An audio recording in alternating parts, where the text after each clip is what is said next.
Good afternoon. Welcome to this webinar where we're going to be looking at cyber underwriting and some of the solutions we've got in that space, especially for operational technology. And I'm going to share with my colleagues, my name's Neil Arkley, some of the issues we've got. Before I start, happy holidays to all those in North America. You've obviously got Canada Day, which has just gone, and wish all those Americans a good 250th year celebration on the 4th of July. We're going to really talk about a variety of things, and the structure of it hopefully will be of interest to those who are trying to place cyber insurance, those who are trying to understand the exposures they're facing, and how they can actually structure it in a way which we believe, and I think it's borne out by the marketplace, is not functioning particularly well. So I think one of the things we're going to look at is that DeNexus, and which has a few solutions, and my colleagues will talk about those solutions for both industrial clients and growing solutions for our insurance clients. We're going to look at how we can solve these issues. So I'm going to be looking at the insurance. Move on to the next slide, where we can, and then I've got my colleague Kevin who'll be looking at the product and be demonstrating the product, and we've got Donovan, who's a real expert in operational technology, cybersecurity, and they will introduce themselves a little bit further on. So the selection we've got here is a company which is well established, established in 2019. Jose Sierra, who's our founder and CEO, was not only somebody who's heavily involved in operational technology and cybersecurity, but also set up his own company, Natural N, which he grew quite rapidly and then sold on to Berkshire Hathaway. But one of the things that motivated him to start this company was that even though he was the CEO of a corporation, he wasn't being able to quantify his cyber exposures in the operational technology. The information just wasn't there. And even more so that he could not transfer that risk. So he set up DeNexus to answer these issues. We're going to some of the, I'll introduce others in the leadership team. We've got Alex Horvitz, who's an experienced professional on the finance side, including working with Allianz. We've got Ricardo Seguel, who's an expert in setting up AI and digital transformation and has a lot of experience in VC and startups. I'll pass you over to my colleague Donovan, who'll talk about some of the platforms that we've got here. Yes, thank you, Neil. So the DeRISK platform underneath is a cyber risk quantification platform, but there's different solutions that are oriented towards different use cases. So today we're focused on UWA, or the underwriting workflow augmentation, and we're going to walk through that, some of the challenges and the reasons for that, and then a demonstration of the product. If you have the opportunity and you're also interested in the asset owner perspective, so the underwriter is the one who accepts that insurance, and the asset owner who wants to transfer it away. There's DeRISK CRQ, cyber risk quantification, and DeRISK QVM, quantified vulnerability management. We're going to cover those on next week on Tuesday's webinar. So register for that if you want to get more detail. But really, it covers that end-to-end from that asset owner who's looking to quantify, reduce, and then ultimately transfer that risk. And then on the insurance side, who want to, underwrite and understand that risk. And I think it's also, Donovan, is that this is a well-used platform. It's 300 plus implementations across many industries in the industrial risk space. So we're going from there. So let's talk about the three speakers to cover who we are. So I'm Neil Arkley. I'm an insurance underwriter, been doing it for over 30 years, working for a variety of companies. And I've been working with the DeNexus team to understand underwriting workflow, how people make decisions, and what information is required from the operational technology. I think the information technology, is well looked at and has a number of tools that can assess that. But our position is that the OT side is lacking this evidence. And as hopefully you will see, this is growing. Donovan, if you could introduce yourself.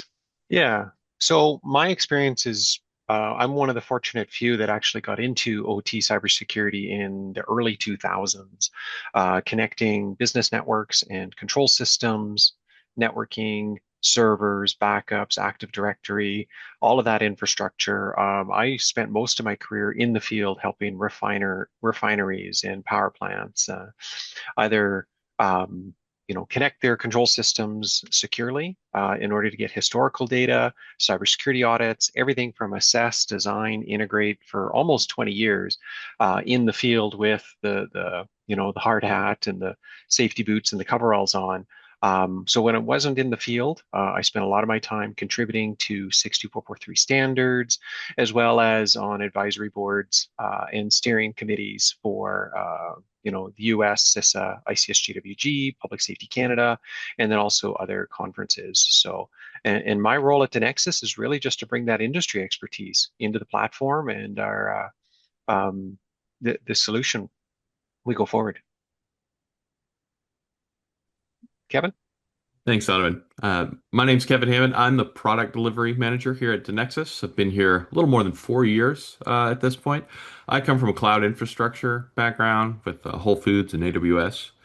And I'm going to be here today to really just to give us the visibility into the product and provide that technical expertise on the actual operation and implementation of the tool, as well as to provide a demo for the tool. Great. Thank you, Kevin and Donovan. Hopefully you will appreciate that there's a lot of expertise across all the areas that are important as we're looking to understand the exposures that are out there. How do we transfer those risks? And more importantly, we've got the deep technical knowledge to both implement, to actually understand what those exposures are, because they're unique. And I think it's fair to say, Donovan, ever evolving. I think we're looking at a number of those things, and I'm sure you can go into greater detail. But we've also got the expertise with Kevin is to be able to build a platform that assesses it in an efficient manner. So I think let's look about what we're going to be doing during this session. I've done the introductions. Hopefully that you appreciate that there's genuine expertise. We're going to go into much more detail on operational technology underwriting, and I kind of mentioned before IT, and IT is important because the cyber insurance market, started in the US, responding to data breach litigation, and that's where it started from. That's where it grew. But as the market's grown, and it's grown exponentially, and yeah, I've been doing cyber insurance for over 20 years now, a variety of companies, and I've seen it expand from being this third-party product to actually being a first party, covering the first party losses, so the business interruption and the that are more traditional insurance, but are not being addressed by traditional insurance. And we need to improve either the cyber insurance market or the traditional insurance market needs to improve its offering because our clients are going digital and they're going much more into the OT space. IT is pretty controlled, but OT has some unique exposures, and we'll certainly be looking at the underwriting gaps there. The UWA Agentic operation, UWA stands for Underwriting Augmentation Tool. It uses agentic AI. Kevin is going to look at how the solution is framed, the kind of pipeline, what we're looking to do and develop, AI governance, which I will touch on because I think one of the big things our customers have asked is, AI is great. Everyone sees it as the future, but everyone knows it's got some fundamental flaws. And how do we address those flaws? And we're going to be looking at those and do it. And then how to input into the tool. I think this is actually where I'm as an ex-underwriter who started off in the days where I can remember a new technology being introduced, which was facsimile machines, and how exciting it was that we didn't have to write letters and send those out to what we're now being able to do AI and actually improve and speed up our underwriting process. Kevin's going to be looking at the Marsh demo, the demo and a report. We're going to be looking at the Marsh questionnaire, but touch on some of the others that are industry standards. And we're also going to look at the language abilities of this. And we've chosen Korean. One of our questionnaires was in Korean, and how it managed to actually analyze that as well. And Kevin's going to go into detail about the report outputs. And then we'd really love to hear from you guys, either during this Q&A session or please do send us an email. We know we're still developing this tool. and we know that it's ever evolving. So any feedback, any questions, any information you require, please do ask us. So I think we'll start now looking at some of the underwriting side of it. Kevin, Donovan, sorry, Or, could you? yes. Yeah, I'll jump in. So first, I want to define, like, if you're not familiar with industrial control systems, operations technology, or cyber physical systems, these are, simply put, these are the digital computer systems that are actuating and sensing physical machines, physical objects. So a pipeline, a refinery, a power plant, a manufacturing facility, the heating and cooling side of a hyperscale data center. So in a hyperscale data center, you have the white side or the white floor where the customer facing application services live. But then you have like kind of the gray zone or the gray floor where you have transformers, water handling, air handling, all the electrical equipment that runs that hyperscale data center. So when we talk about OT, we're talking about what is running those fans, pumps, motors of whatever that physical infrastructure is. So it's common in, like I say, oil and gas, manufacturing, transportation, hyperscale data centers, electrical substations, etc. Now, when I first got into OT cybersecurity in the early 2000s, the frequency of incidents was maybe 1 in 5 years. Like there was, you could count on one hand, and everybody remembered it, like Blaster and Sasser, and how it affected control systems infrastructure. But what's happening now, as reported by the SANS survey, is that about 22%, 1 in 4, 1 in 5 organizations that have industrial control systems or OT infrastructure are experiencing an incident that is disrupting. They're having an incident, and of those, about 40%, so about maybe 1 in 8, 1 in 10, are causing some kind of disruption, physical disruption to that control system. It's either shutting it down, interrupting, causing systems to go offline. And then when that happens, it is taking, 1 in 5, more than a month to detect, contain, respond, and get that facility back online. Now consider that a month is a month of downtime, and this facility is down for that period while they try to get that back online. And then if we look at some of the other trends, like the waterfall threat report, it's showing how over the years the frequency of incidents is increasing, with approximately 57 known in the public domain even last year. If we could jump to the next slide, please. So when these incidents are happening, there's a different category or family of loss types that are happening. So in IT technology or IT data breach, the types of losses, they're going to be the ones listed on the left here. A privacy breach, financial fraud, proprietary data loss, business interruption, extortion response, of course, reputation damage, bricking, contractual, and any number of penalties. But in the image in the middle, what this is showing is it's the different layers of that operations technology. Those at the top, like you've got the internet, and then you have your, the DMZ, and then you have that business network. But then often what's happening is network layers behind it or application layers behind it. You have that infrastructure for those cyber physical systems or operations technology. And when those are infected, they do share many of the same types of losses that happen in a data breach or happen to IT infrastructure. But then you have the cyber physical loss of view and control. So imagine you're going down the highway in your vehicle and somebody blacks out that windshield and you can no longer see what's happening. You can still control it, but when you have loss of view and it's either an automobile or a refinery or pipeline, that's scary times because you need to know what's going on. You could have manipulation of control and view. You can lose safety and protection. So electrical protection, pressure protection, or even, like I say, even an automobile, lane, collision avoidance and lane control. These things or brakes aren't working anymore because you have a digital system that is actuating or sensing these physical pumps, motors, valves, etc. You have waste material, environmental release, potential for injury, fatality, and then you have other additional regulatory penalties, safety, industry, and then machinery breakdown, equipment damage, fire, and explosion. So this is that line that's being crossed. And I'll talk about that. We'll jump to the next slide, and I'll talk about that in the moment here. So there's two different lines that I want to talk about when you get into cyber physical systems. And when you have an IT only incident, cybersecurity incident or data breach, this is your ransom, your data breach, your financial fraud, your business interruption, those response costs and reputation damage. And just kind of give you some, financial values, because this is about, quantification, looking at the different statistics, ransom demands on average about 1 million, payments anywhere from 6 to 700,000. And even today, even as good as many organizations are in their backup infrastructure, 20% are still having to pay.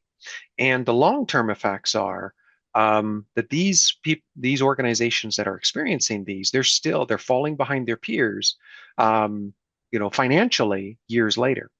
But then there's a line. When you have OT infrastructure and you have that physical consequence, now you have production shutdown, waste materials. You also have proprietary data loss, but you may be responsible for supplying product to a customer, such as beverage, to a large food chain, or raw materials to a manufacturer. And some of when you disrupt OT, this business interruption, Colonial Pipeline falls into that category. For whatever reason, the ransomware and the need to shut down, contain impacts. They shut down that, but the ransom value, just to give you perspective, was about 10% of the annual revenues. Clorox, when they had their incident, when they were all said and done, it was about 6% of their annual revenues. JLR is, even in the first few months, their direct losses were about 3% of revenue, and the rest we're going to find out in later. In terms of OT disruption. Now, this isn't when you have that physical damage. That's the second line. This is when you have loss of view, loss of control, manipulation, losing protection.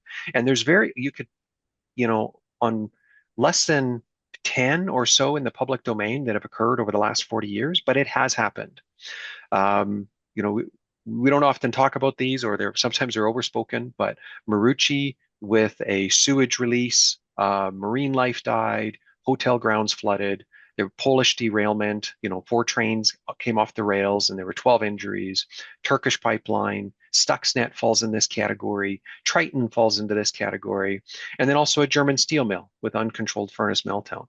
So this is giving you that perspective on that traditional ransomware, IT data breach, just business interruption. But then when you step over into the operating environment, the costs increase, and then there's also that potential for that cyber physical or physical damage as well. So I'll hand back to Neil here. Yeah, go ahead. I just really, sorry, could you go back to the previous slide, please? Just really where you talk about, we often use in the insurance market cyber physical damage, and I think everyone focuses on that bottom part, those very extreme, in using actuarial speak, fat tail losses. They're really out there. For those who, like almost black swans, if you're into your Nicholas Taleb's, where these are very extreme events. The biggest challenge and the biggest issue is that middle bit, is the disruption, because these are environments which are very time sensitive. If a manufacturing plant is not manufacturing, you're losing money. If a healthcare facility has to be closed down because of an outage of its scan, it's very difficult to get it up and running again, because safety is absolutely critical. These guys do not take any risk in respect of safety. So you've got to get sign off either from your regulator, or your health and safety people. And rightly so, they're not going to take risks because they want to make sure that the patients are looked after. So I think it's that middle bit we underestimate in the insurance market, and it should be OT and cyber physical damage insurance, because the two are separate, and you'll get smaller losses, but you can cause major disruption. Obviously, the dramatic ones are the cyber physical, but they occur very rarely. If we look at Jaguar Land Rover now in a little bit more detail, The reason why I use this one, it was like we when we were always trying to explain extreme events in the CY or cyber market, the breach response was obviously WannaCry and NotPetya were the big ones because they were such good examples.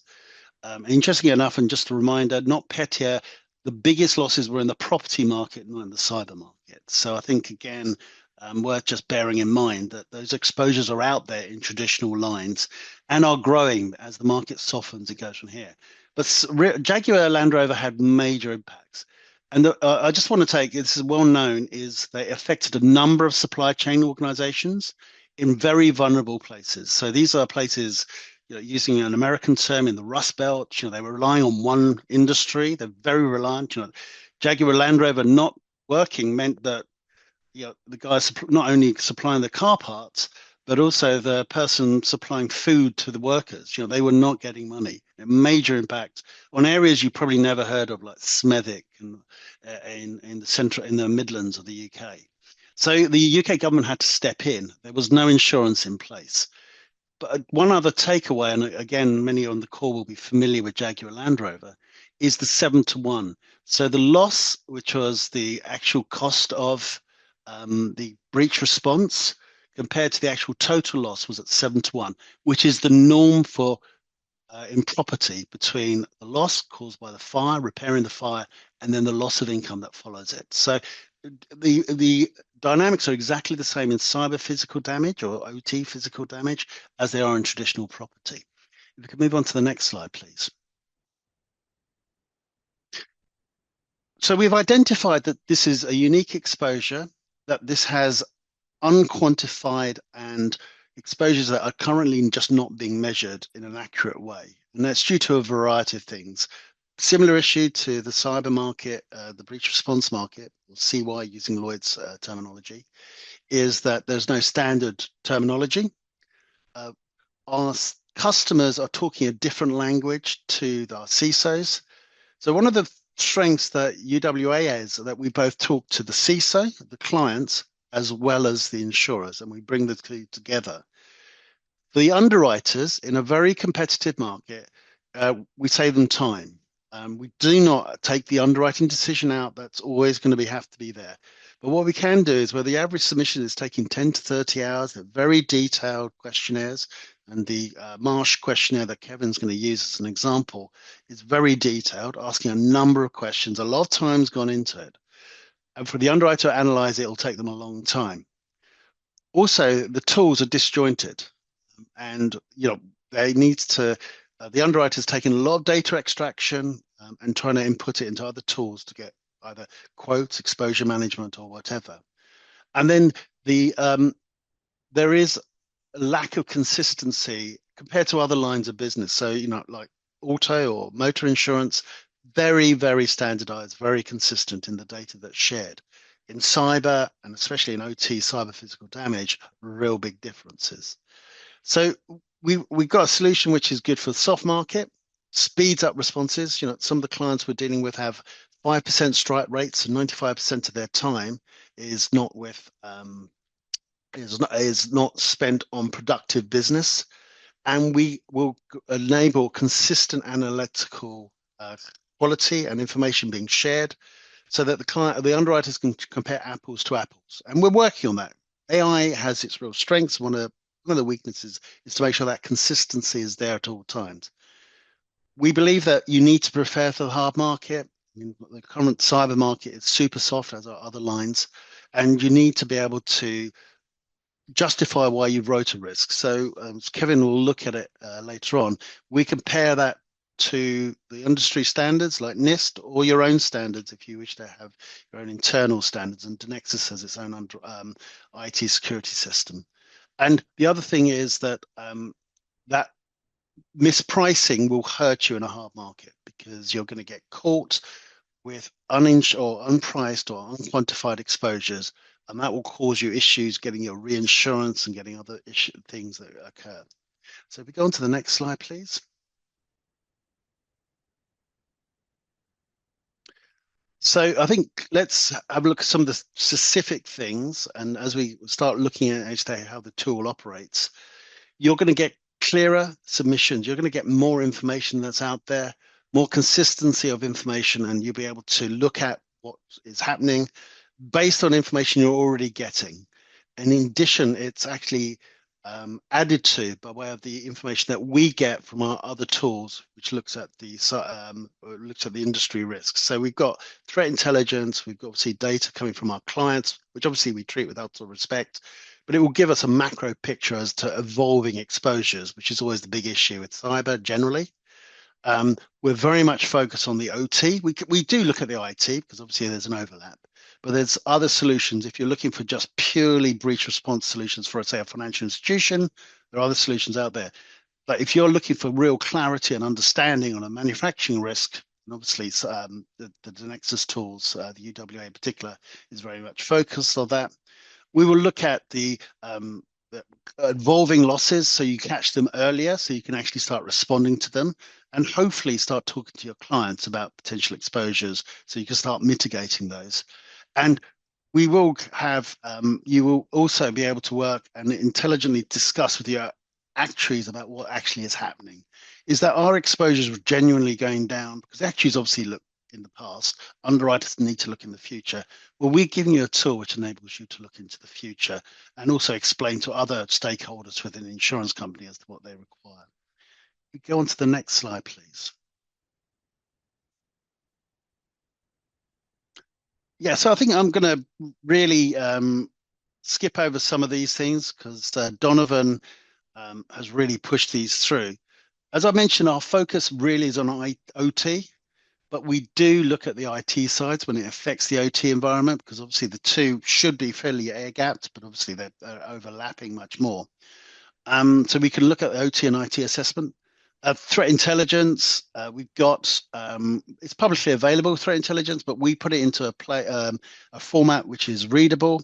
And obviously it's looked at by experts who spend the whole time doing this as well. We can look at, I kind of mentioned this before, but we will look at NIST and our own internal security framework, assessment framework. You can have your own, and a couple of our customers have got their own framework they wish to use, and they will benchmark it against that, which helps them get that consistency of underwriting that's required. And we can look at a number of questionnaires that are out there. And we'll touch into some of the how far we've progressed on that and the number that we can look at. But our tools are learning all the time and obviously getting better and more efficient the more we build those out. Donovan, your thoughts, please. Yeah, I'll speak to the OT threat intelligence. So what we're doing here is, one, obviously the threats that are targeting industrial control systems and those industry verticals are a bit different. So that's really where we focus, monitoring which industries are being targeted, how that's changing over time. For example, we know that manufacturing is one of the top targeted industries, and then monitoring how that changes over time, and then also the type of access vectors that are being used to get into those control systems. How is that changing? How are entities responding to that? So for the longest time, it was open ports and vulnerable applications. And as entities have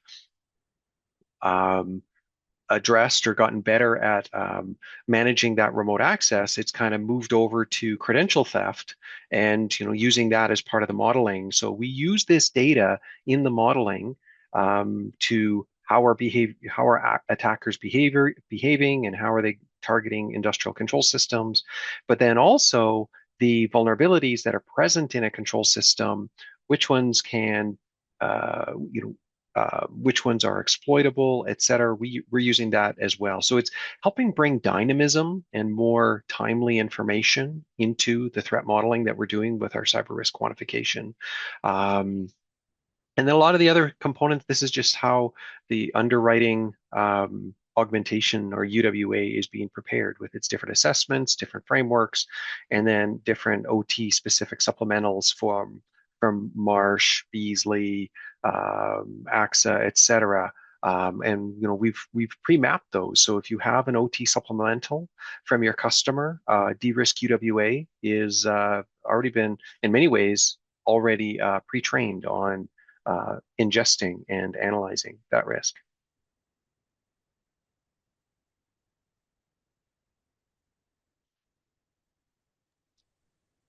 So I think we're ready for the next slide. Yeah, move on to the next slide, please. So thank you, Christian.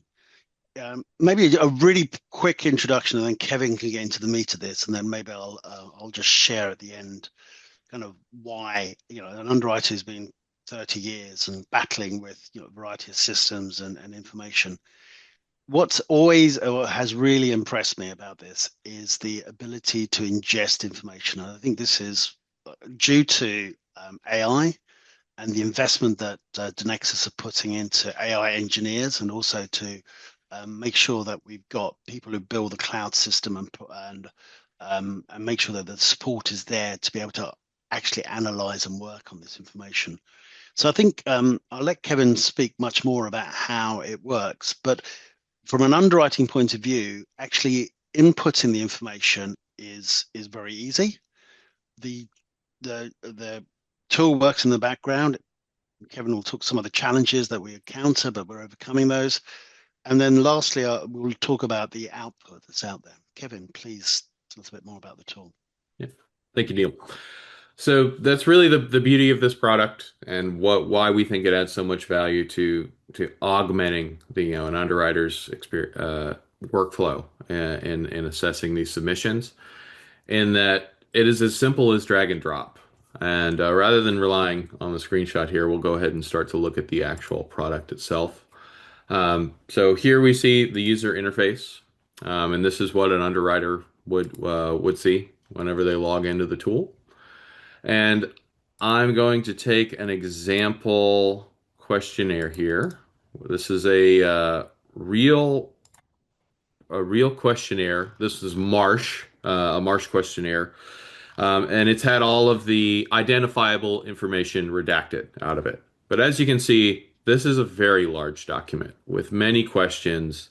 We're looking at a huge amount of pages, 104 pages of material across this entire Marsh questionnaire. And now I am able to take this questionnaire and simply drag and drop it into this tool. And it instantly validates it to determine whether it is a suitable document for the tool to be able to suggest. It'll let you know if you drop something in that it can't immediately read. As you can see, there are some restrictions on the types of documents we are able to accept, but this is something we're expanding every day. Whatever we're seeing out there in the market as far as what's being submitted along with insurance applications, we're looking to add those additional formats as well. And then once we've dropped our file in here, we can just say we want to generate a report, and then we're just given a prompt of what type of report we would like. And we have all in the DeNexus framework. Here we have a 12-section report, and you're able to customize which parts of the report you want. So if you're just interested in the insurance specific details, we can eliminate those sections that we don't need. But for the sake of our demo here, we'll include everything. I'll go ahead and get that started. And what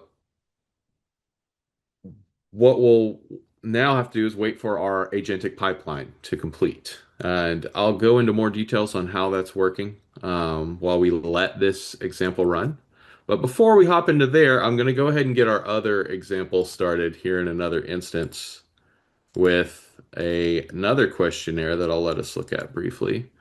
And this questionnaire, as you can see, is in Korean, which is something that we've seen a variety of different languages being used in these submissions. And the tool is able to process that without issue. So we're going to go ahead and get this one kicked off as well. Same report customization. One quick other thing I'll add is, as you can see here, we have our normal baseline standard, and then we also have our customized frameworks that are what were defined by customers, coming from Chaucer and AXA as the examples here, as that they requested their own specific frameworks and their own specific reporting structures that we were able to accommodate for them. But now, while we wait for those to run, we're going to go back to the slides here and look at what's happening right now. while these submissions are being processed. So right now we're in the first stage where we have the input management and preparation and really just parsing and reading the document that was provided.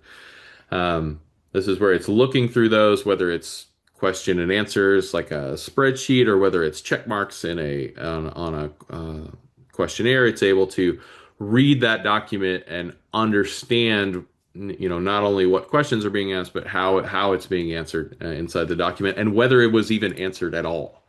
Because that's another important thing is sometimes these questionnaires are incomplete whenever they're provided as part of the submissions.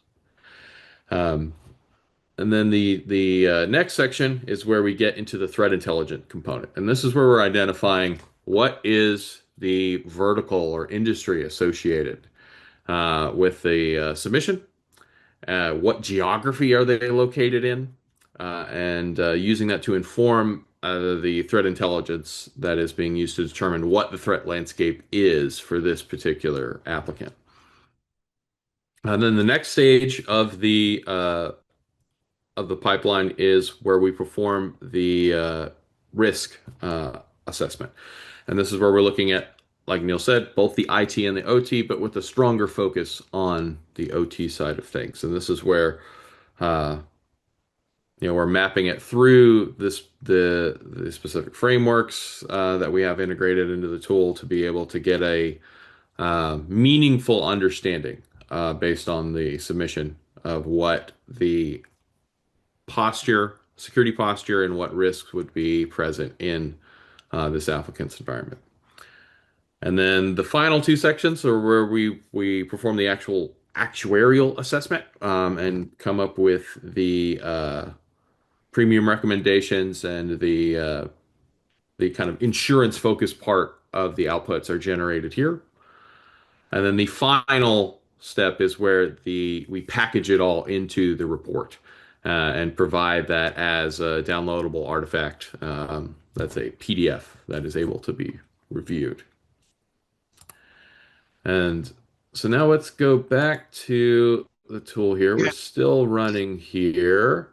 So we probably Kevin, got a couple minutes left before these are ready. Go ahead, Neil.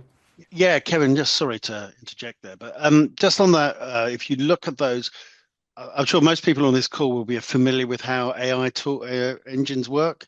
So you've got separate engines, obviously, all running together. If somebody wishes to have their own actuarial engine because they've got their own numbers, you can just take it out and then drop in your own numbers into it, and then work through there. We'll touch on about how that's a secured environment and some of the issues we've got around that. But just to let people know that you may turn around and go, well, actually, I need for internal purposes, or we've got far better data than DeNexus on our actuarial side. Just drop it in there, and then you're going to get the results that you require. It'll also save the underwriters time instead of completing a separate actuarial pricing tool. And then these are very complex bit. I mean, I did a review of an underwriter recently, and there's about 200 separate inputs that needed to be put in by the underwriter, including a risk assessment. So there's a number of things that we can save time on and actually improve the underwriting process. Sorry, Kevin, for interjecting. Oh, no, that's perfectly fine. And we'll check on, yep, the first submission has completed now. So that was a perfect little segue there, Neil. Thank you. So I'm going to download this first report and we'll take a look at it.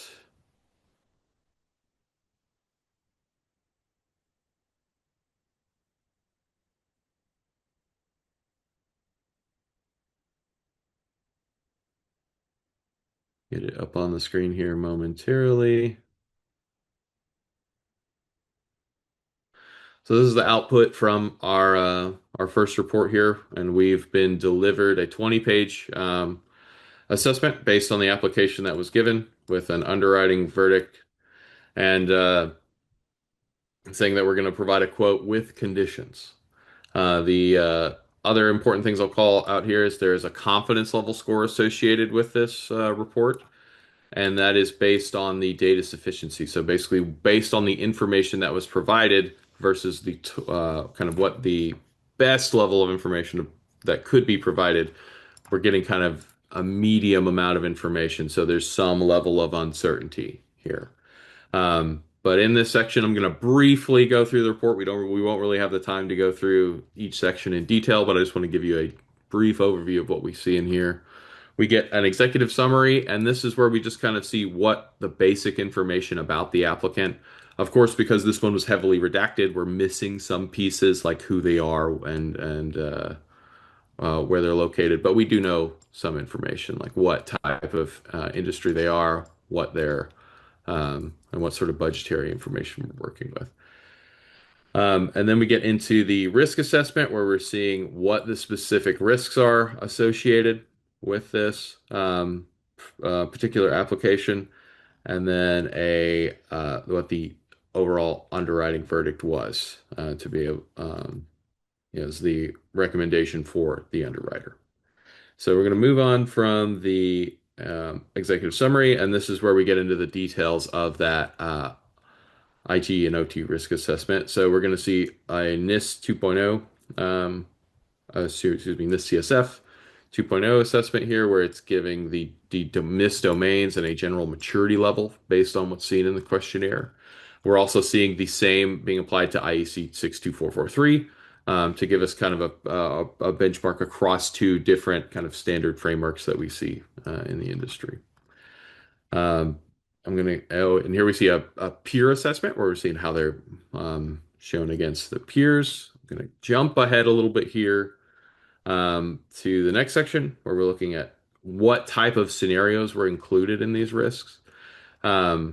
What type of attacks or events rather might occur, and some additional context around those. And then the next section is about the actuarial information used in the analysis. And then we'll skip through this down to the potential financial impacts associated with the losses in these events. And then the final section here is going to be that we'll cover is going to be around the actual insurance program. So this is where we're seeing what we think the limits and premiums should be across this particular application. And so now what I'd like to do is we'll show the other application we submitted, which is now complete and ready for download. I'm going to get that one available here for us to look at as well.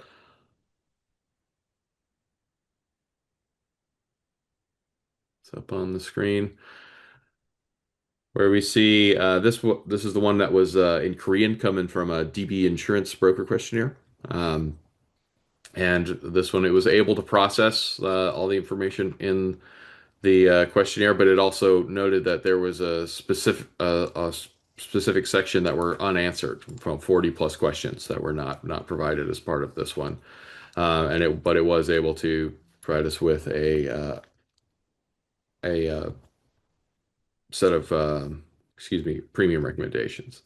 So again, we're going to see the same sections in the report. We have the overview of the applicant, what risks are associated with this applicant, and what the actual underwriting verdict is. Neil, I'm not sure if there's any specific information you want to call out here from the report. This is a detailed report, and I think one of the things we get feedback on is some underwriters say, well, especially in current soft market conditions, we need to make decisions quite quickly. So we're working with those underwriters to give them more of a better user experience and to get their information they require quickly.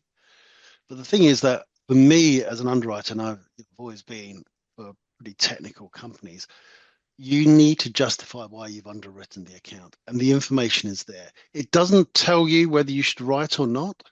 At the beginning it says underwrite with conditions. I fully understand there's going to be commercial considerations. There's also going to be other information that you may be party to that's going on. So we are always saying that it's up to the underwriter to make the final decision. This is a tool that will enable you to collect all the information required to justify it. And that's the important thing that's there. Now, again, fully understand in soft market to ask lots of questions to the broker is very difficult. In fact, it's a competitive disadvantage at the moment. But you will know what the flaws are in the company and the risk you're writing, and actually then focus on the ones you really want to go for, because you'll know that it's pretty good. And I think, Kevin, it's fair to say that the information we can gather shows information that's not available. So an underwriter can make a calculated guess on underwriting information that's not there and may decide, I do need that. That's important. We're dealing with skilled professionals who understand the class of business. And the other thing really is that it's also adapting to the changes that are going in the market. The biggest change is obviously always been systemic risk, but also suppliers exposures. We look into that a little bit. And you'll also see there's a look at generative AI liability exposures as well. So, yeah, we will give you the information you require, and it will enable an underwriter to make a rational decision quickly and with all the various points looked at. So I think this is where the tool really comes into its own, and it's very strong. Any further points, Kevin, you want to highlight, or should we move on? No, I think we're ready to move on, so I'll go ahead and get us back to the slides. Wonderful, thank you. So I think one of the things we know that we've not only got to convince underwriters of value, and hopefully we have. We also got to say that we've got the technical expertise that can assess this unique exposure, which is ever growing and ever changing, and will become more and more important. But also, to get through any organization, you need to also bring on board the compliance team and also the risk management team. And the things they're going to be concerned about, we've addressed and looked at. So now, as I mentioned before, we've looked at things such as where it's got gaps in the information. That's the underwriting side. The risk team will be going, we all know AI as hallucination. So yeah, we've looked in that, and we will look at the completeness of the data and the model errors. We will happily share with you how we do that and what we look at. That we will have a explainability, so you can audit it. In the current market, people are talking about growth. At some stage, they will then talk about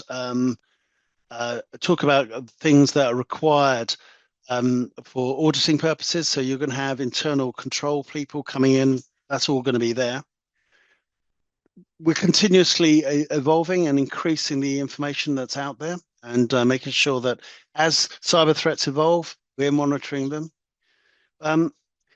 It's got human oversight. We know full well, and we've built into it abilities for humans to actually analyze it. And again, we're working with our customers to make sure they have gaps in what happens, to make sure that they can actually then see as the process progresses, that they can see what's happening. We got the big thing is that we're not replacing the underwriter. And I think this is where a lot of underwriters are concerned. What we're doing is just making your decisions better. And you will, at the end of the day, an underwriter is paid to be the one who puts at risk the capital of his company. And that needs to be not on a guess basis. It needs to be on a rationalized basis. We're giving you that rationality. And we are very concerned, and especially for those in Europe and even in North America and other places where data privacy is absolutely important. We have an ability to flush the system at the end, so know that data is stored on our systems and it's cleared out. So your data privacy team will come in and say, what's happening to all our data? Well, you're in control of it. You can go. And maybe, Kevin, we can touch a little bit very quickly on deployment. So, that you can either have it on the DeNexus platform, on your own platform, or with an API feed, however you wish to do it. You've got full control of the system, and it covers all of those compliance and risk management issues that are required that's out there. Kevin, anything to add? Or Yes, I'll briefly touch on or expand on what you've touched on there with deployment, and we're totally sensitive to the idea that these submissions contain extremely sensitive information, and we can either have, as Neil described, where whenever a submission is processed, we can have it be completely purged from the system, or we can have it being used to improve further submissions. We can also say if your data is not allowed to leave the bounds of your kind of premises or your infrastructure, then we can deploy in your cloud with this solution to be able for you to run it kind of on your own terms. And so we can kind of right size the kind of to your compliance needs and your privacy needs for the data to be able to suit whatever your specific business needs are.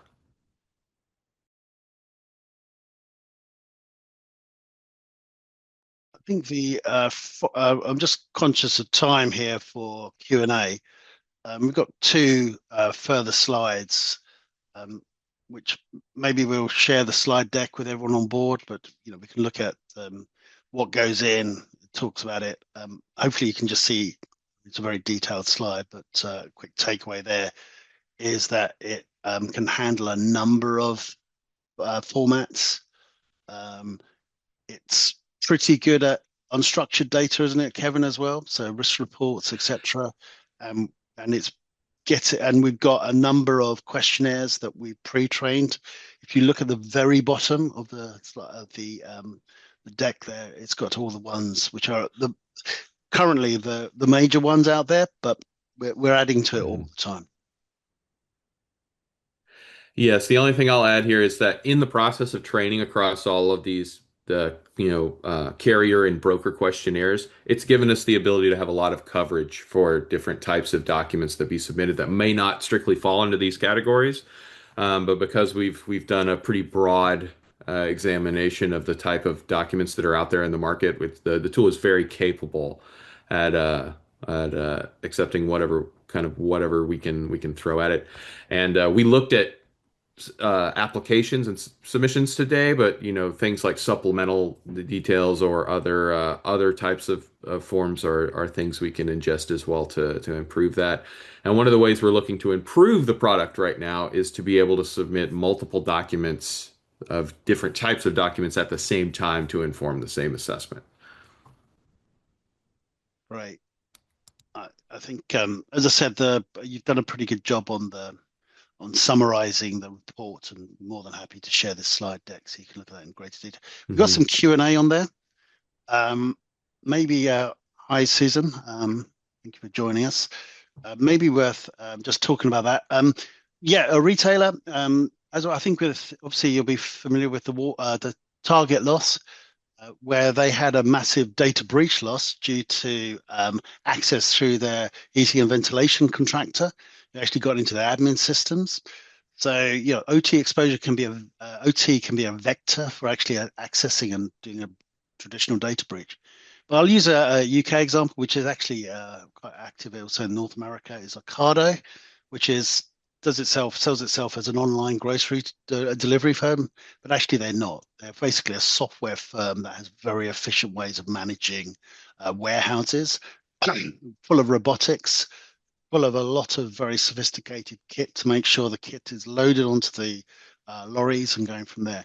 If they had an OT attack, that was where their loss is going to happen, not necessarily the data breach side. So, yeah, there are exposures for a retailer.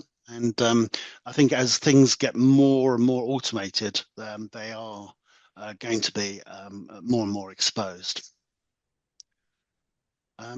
Maybe you guys want to pick up a question? Yes, I'll take the one on pricing here from Mr. Catterfield. With that, the pricing, we examine what your business needs are. There's not a strict hard and fast pricing sort of frame. So we have a range of pricing that's available, usually based on volume. And if you want to explore that further, we can please reach out and we can set up the time to explore kind of what your needs are and what the pricing would look like for whatever volume you're looking to process. And then I'll also take this anonymously submitted question because I think it's very relevant, is that some of these submissions are going to have no OT information in them.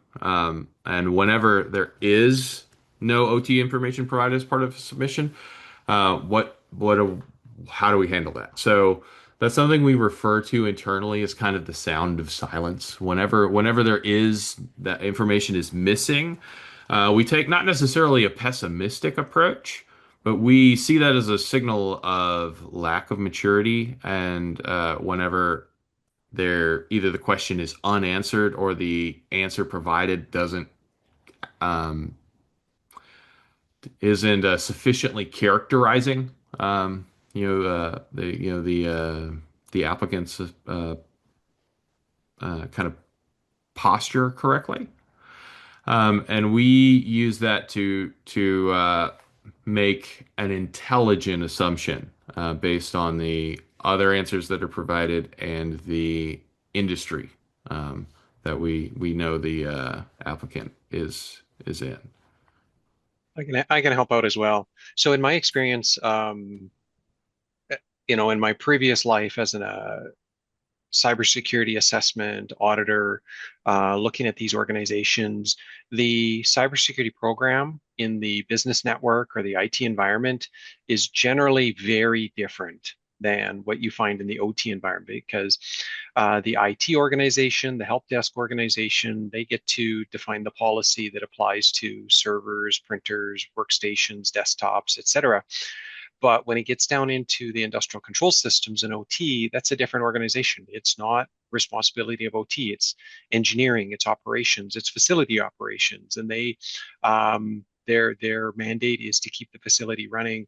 And the cybersecurity posture and program that they apply is very different. So usually when the first assumption is we don't assume that the IT policy applies equally to the OT environment. It's actually quite the opposite, that if there's no information provided, we assume that there's a very lacking program because organizations that can answer that question have done something. And organizations who have not, generally it's an unknown or it's a different organization and it's not the governance of that OT infrastructure is still an area of growth and improvement. Great. Thank you, Donovan. And I'll also answer this last question from Andy here that we have. Looks like he's got another one for us. But around, do we have separate or different reports that are focused on regulators? For example, Ofgem in the UK is interested specifically in operators and the essential services and whether they meet the requirements of the UK cyber assessment framework. So for that, out of the box, the product won't have that functionality. But as we've done for some of our customers, if you have specific reporting needs, we can then build a custom framework for you to be able to, one, perform a custom assessment within the context of this specific regulation framework that you need, and then provide a report that is structured around whatever needs you have to be able to represent that. So, like I said, out of the box, that functionality isn't there, but it is a capability that we can implement on a customer by customer basis. Yeah, and I think just jumping in there quickly. I mean, Andy, if it's the Andy Geddes, I'm thinking you're working for a company which is already a customer of ours. So please do reach out to us separately. Hopefully, Christian, who you're not seeing in the background, he's running everything really well for us. Hopefully, we've got Andy's contact details. If we haven't, I'll reach out to you through LinkedIn. But we are dealing with regulators, both on obviously the regulators you're concerned with, but also on the financial regulators. So we're working with, for example, the PRA, Prudential Regulatory Authority, sharing information with them. We have connections also with the people who are behind the bailout for Jaguar Land Rover, who are interested in understanding the cyber exposures they're taking on.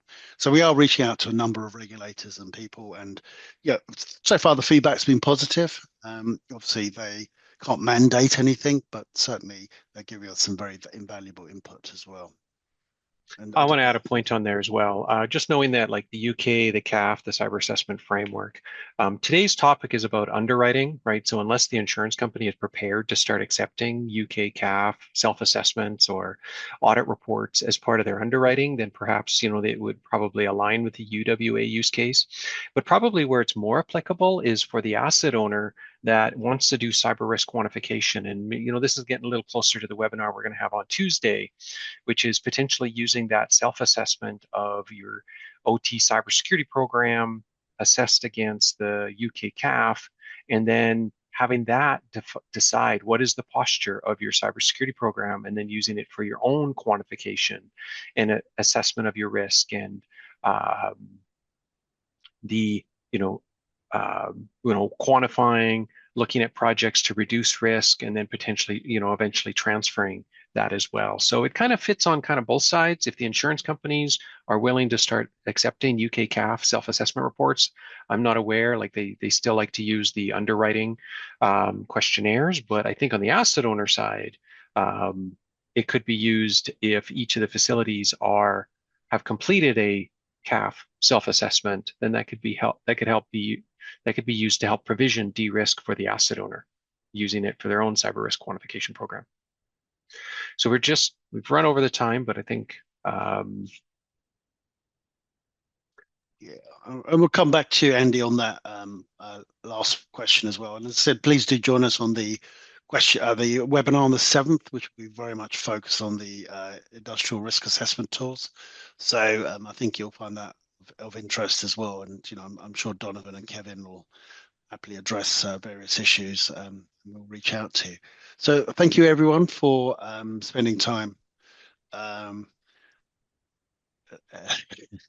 Sorry, I love your last comment, Andy. We'll leave it on that high note. I wish I could push back against it, but unfortunately I can't. But we are, well, thank you very much for your time. And please do reach out to us if you've got any further questions or you want any other information.